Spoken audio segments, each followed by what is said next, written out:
आपको सीधे लिए चलते हैं मोतिहारी, जहां इस वक्त प्रधानमंत्री नरेंद्र मोदी एक रैली को संबोधित कर रहे हैं।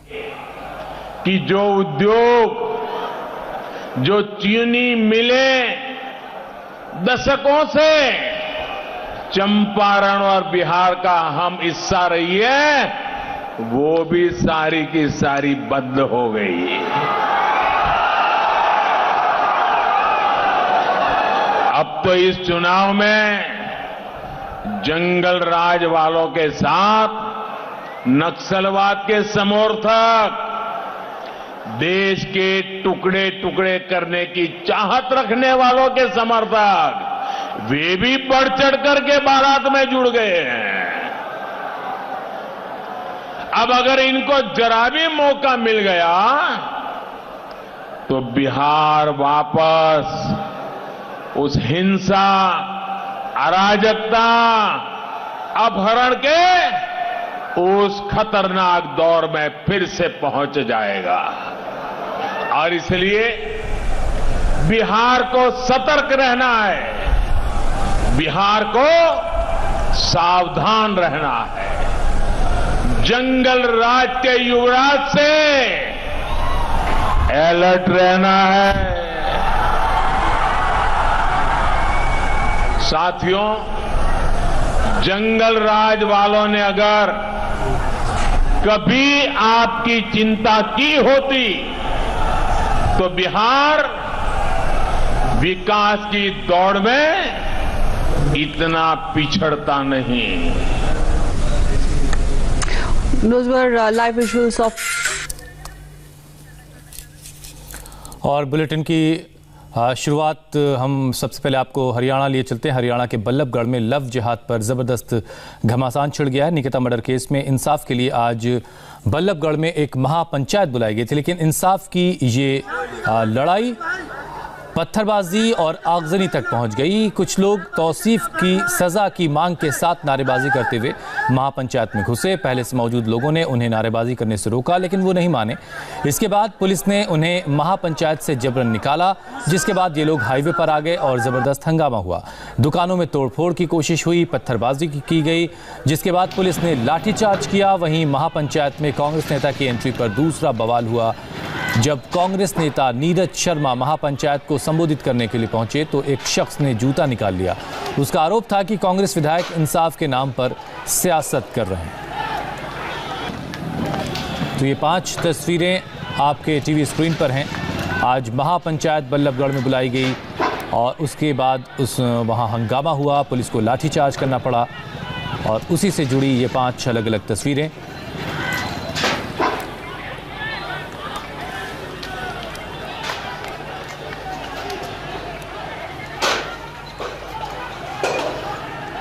महापंचायत चल रही थी, कुछ लोग नारेबाजी करते हुए जबरन उस सभा में घुसे।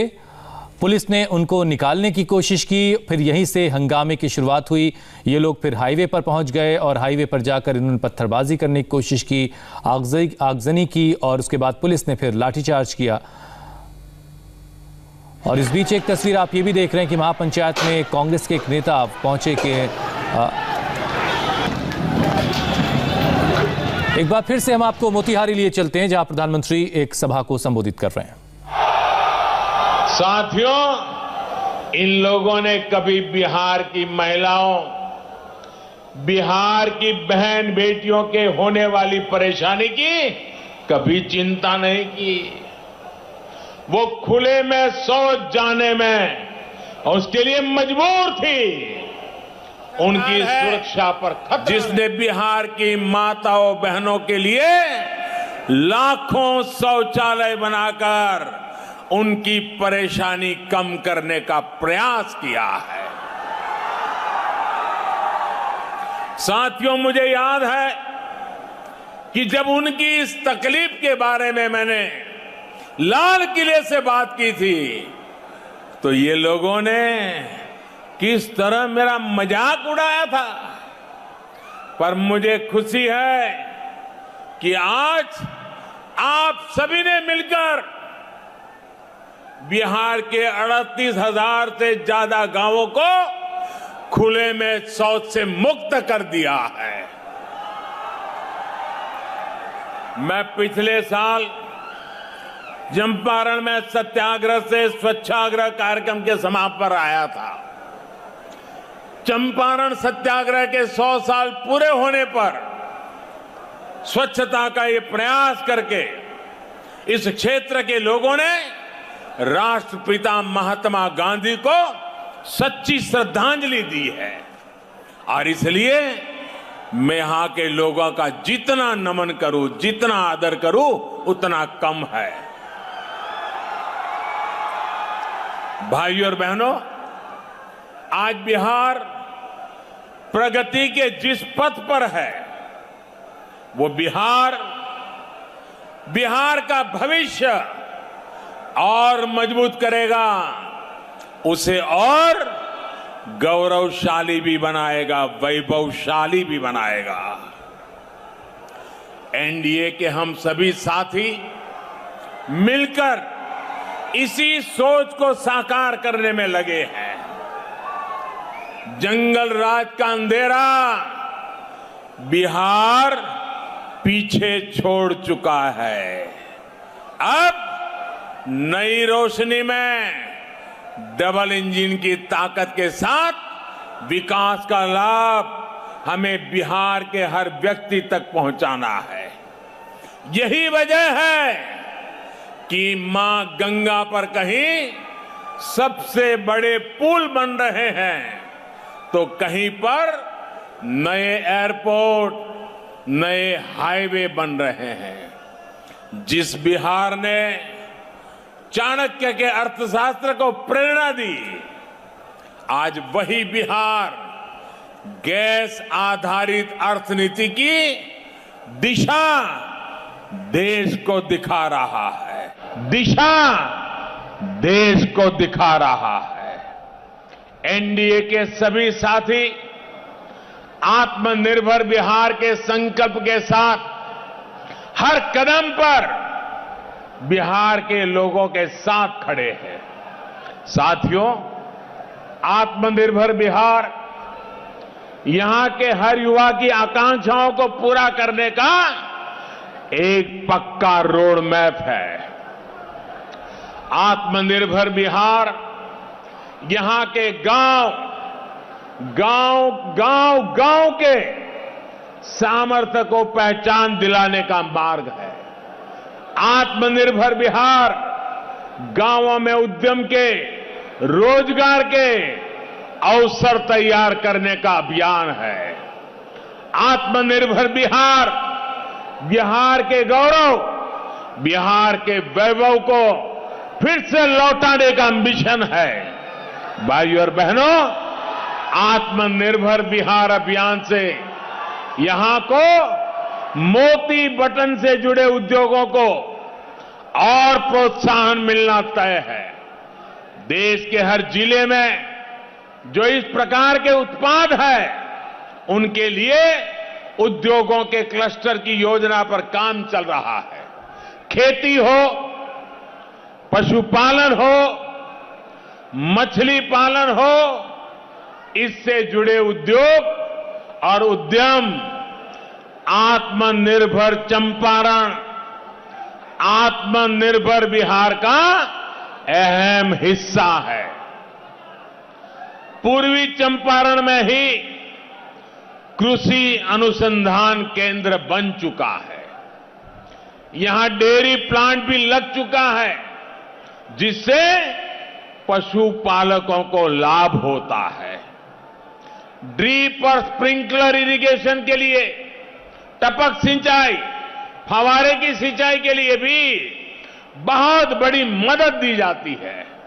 साथियों, मोतिहारी सहित बिहार का एक बड़ा हिस्सा मीठे पानी की मछलियों का एक बड़ा केंद्र बन सकता है। हाल में देश में मछली पालन को बढ़ावा देने के लिए एक बहुत बड़ी योजना बिहार की धरती से ही लॉन्च की गई है।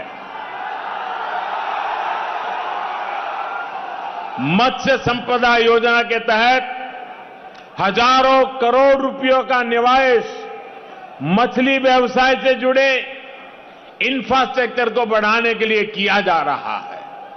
इसके तहत सैकड़ों करोड़ रुपए के प्रोजेक्ट बिहार में शुरू किए गए हैं। भाइयों और बहनों, बिहार के क्षेत्र में गन्ना भी देश की आत्मनिर्भरता का और बिहार के युवाओं के रोजगार का एक बड़ा माध्यम बन सकता है। आज पेट्रोल और हवाई ईंधन में गन्ने से बने इथेनॉल की ब्लेंडिंग को बढ़ावा दिया जा रहा है। पहली बार इसके लिए व्यापक नीति भी बनाई गई है और बड़े पैमाने पर सरकारी कंपनियां इथेनॉल की खरीद कर रही है। यहां भी सगौली चीनी मिल में इथेनॉल बनाने का काम चल रहा है। आने वाले समय में इस प्रकार की दूसरी मिलों के लिए भी अब नए अवसर बन रहे हैं। साथियों, आत्मनिर्भर बिहार के निर्माण में बहुत बड़ी भूमिका हमारी बेटियों की है, हमारी माताओं की है, हमारी बहनों की है। इसलिए जीविका दीदियों की भूमिका का निरंतर विस्तार किया जा रहा है। आने वाले समय में बिहार की लाखों बहनों को इससे जोड़ने का लक्ष्य है। 2013-14 की तुलना में आज बहन बेटियों के ऐसे स्वयं सहायता समूहों को मिलने वाले ऋण में 30 गुना से ज्यादा वृद्धि की गई है। प्रधानमंत्री मुद्रा योजना के तहत भी सबसे ज्यादा ऋण महिला उद्यमों को ही मिल रहा है। महिलाओं द्वारा संचालित उद्यमियों को, उनके उद्यमों को ज्यादा से ज्यादा बल मिल रहा है। बेटियों की पढ़ाई से लेकर कमाई के लिए बिहार में हो रहे प्रयासों के कारण ही एनडीए के साथ आज बिहार की हर मां, हर बेटी, हर बहन एक संकल्प के साथ जुड़ी हुई है। इन मातृशक्ति का आशीर्वाद आज एनडीए को विशेष रूप से ताकतवर बना रहा है। साथियों, बिहार को बीमार होने से बचाने के लिए, बिहार को आत्मनिर्भर बनाने के लिए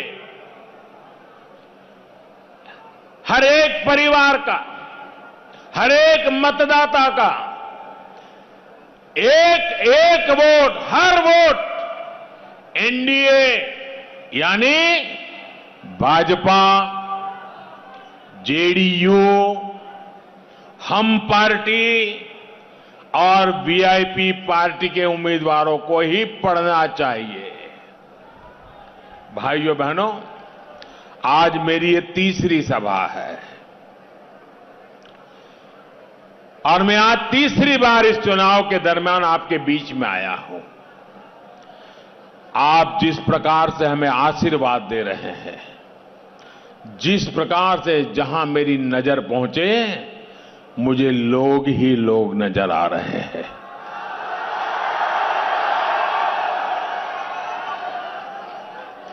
ये दिल्ली में जो पॉलिटिकल पंडित बैठे हैं ना, थोड़ा सा नजारा देख ले, पता चल जाएगा 10 नवंबर को क्या होने वाला है।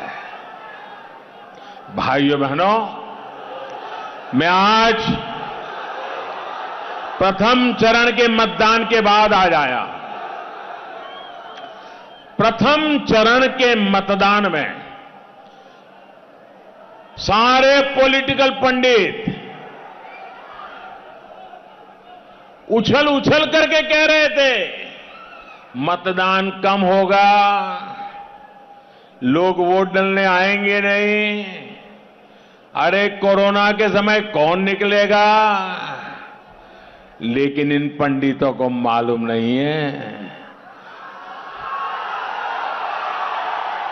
ये बिहार की धरती है, बिहार की धरती। पूरी मानव जात को, पूरी दुनिया को सबसे पहले लोकतंत्र का पाठ इसी मिट्टी ने पढ़ाया था जी। लोकतंत्र का महत्व क्या होता है, वो जितना बिहारी जानता है शायद और कोई नहीं जान सकता। और उसी का नतीजा है कि जी भर करके सारे रिकॉर्ड तोड़ के बिहार के लोगों ने सारी आशंकाओं को खत्म करते हुए पहले चरण में भारी मतदान किया। मैं सबको आदरपूर्वक नमन करता हूं। आपने लोकतंत्र को ताकत दी है, आपने लोकतंत्र का हौसला बुलंद किया है और बिहार ने देश को दिशा दिखाई है। और दूसरी बात, पहले चरण के मतदान के बाद कई लोगों के मुझे मैसेज मिले, सूचनाएं मिली, किसी ने फोन भी किया, कुछ पत्रकार मित्रों से भी चर्चा करने का मौका मिल गया, कुछ सर्वेक्षण वालों से बात करने का अवसर मिल गया, कुछ एग्जिट पोल की जरा करते हैं ऐसे लोगों से भी जरा पूछ लिया। मैंने कहा भाई बताओ तो ये सारे पंडित गलत हो रहे हैं, आगे क्या लग रहा है, मतदान तो अच्छा हो गया। तो सबने मुझे कहा साहब बिहार की जनता ने पहले चरण के मतदान से एनडीए को दोबारा सरकार बनाने के आशीर्वाद दे दिए हैं। भाइयों बहनों, पहले चरण का ये उत्साह अगले चरण में उत्साह को बढ़ाने वाला बनना चाहिए। अब तो भाई मोदी जी का काम हो गया, चलो सो जाओ, नहीं, अब जरा और ज्यादा जोर लगाना है, एक एक पोलिंग बूथ में जोर लगाना है, माताओं बहनों की शक्ति को जोड़ना है और अभूतपूर्व विजय के साथ बिहार को नई ऊंचाइयों पर ले जाने का संकल्प लेकर के चलना है। भाइयों बहनों, हम लोगों का जीवन का एक बहुत बड़ा अच्छा अनुभव है। हम में से हर किसी को अनुभव है, हमने में से हर किसी ने कभी न कभी उसमें से कुछ सीखा है। जरा मेरी बात को शांति से, गौर से सुनिए और फिर घर जाके जरूर सोचिए। जीवन में कभी कभार ऐसा हो जाता है कि जब सामने कोई खाने की चीज आ जाए, पहले कभी खाई न हो, दिखने में बहुत बढ़िया लगती हो, जरा पैकेजिंग भी बहुत बढ़िया किया हो, जरा नाम भी बहुत बढ़िया रख दिया हो, दिखने में भी बहुत बढ़िया लगती हो, और फिर मुंह में पानी छूट जाए और उसको खाएं। लेकिन अगर कुछ कारण से कुछ ही घंटों में पेट में गड़बड़ शुरू हो जाए, दस्त लग जाए, बीपी ऊपर नीचे शुरू हो जाए, वॉमिटिंग शुरू हो जाए, घर के लोगों का पसीना छूट जाए, डॉक्टर इधर उधर से दौड़े भागे, अस्पताल सब करें और बड़ी मुश्किल से कोई अच्छा डॉक्टर मिल जाए और बच जाए। लेकिन जीवन में कभी भी फिर से वो चीज सामने आ जाए, कितने ही नए रंग रूप के साथ आ जाएं, जिसको खाने से कभी एक बार इतनी मुसीबत झेलनी पड़ी, वो दोबारा उसको खाएगा क्या? कभी भी खाएगा क्या? 10 साल के बाद आए तो खाएगा क्या? 15 साल के बाद भी आएगा तो खाएगा क्या? 40 साल के बाद भी आए तो खाएगा क्या? एक पीढ़ी दूसरी पीढ़ी की आइटम आ जाए तो भी कोई खाएगा क्या? पहले बड़ा फल हो फिर छोटा फल हो, खाएगा क्या? कोई नहीं खाएगा, क्योंकि उसको याद आएगा कि पहले जब खाया था तो मैं तो बड़ी मुश्किल से बचा था, दोबारा अगर चखने की भी कोशिश करूंगा तो मेरा बीमार होना तय है। कोई नहीं खाता है, कोई नहीं खाता है। भाइयों बहनों, क्या बिहार को फिर से बीमार होने देना है? बिहार को फिर से बीमार होने देना है? 15 साल पहले जिस कारणों से बिहार बर्बाद हुआ, बीमार हुआ, क्या दोबारा वो गलती हम कर सकते हैं क्या? नहीं करेंगे ना? पक्का नहीं करेंगे ना? वादा करते हैं? शाबाश, मेरे साथ बोलिए, भारत माता की, भारत माता की, भारत माता की। बहुत बहुत धन्यवाद। तो प्रधानमंत्री ने मोतिहारी में लोगों से वादा लिया कि वो एक बार फिर से बिहार को बीमार नहीं होने देंगे। प्रधानमंत्री चुनाव प्रचार में आज मोतिहारी में हैं। इससे पहले समस्तीपुर में उन्होंने रैली को संबोधित किया और रैली में उन्होंने परिवारवाद पर जमकर हमला बोला। तो मोतिहारी में उन्होंने एक बार फिर से पुराने दिनों की याद दिलाई और मोतिहारी की जनता से वादा लिया कि बिहार को एक बार फिर से बीमारू प्रदेश नहीं बनने देंगे। तो एनडीए के साथ बिहार की हर माँ बहन है, हर बेटी है। और लव जिहाद को लेकर बल्लभगढ़ में क्यों हुआ हंगामा, आपको बताएंगे ब्रेक के बाद।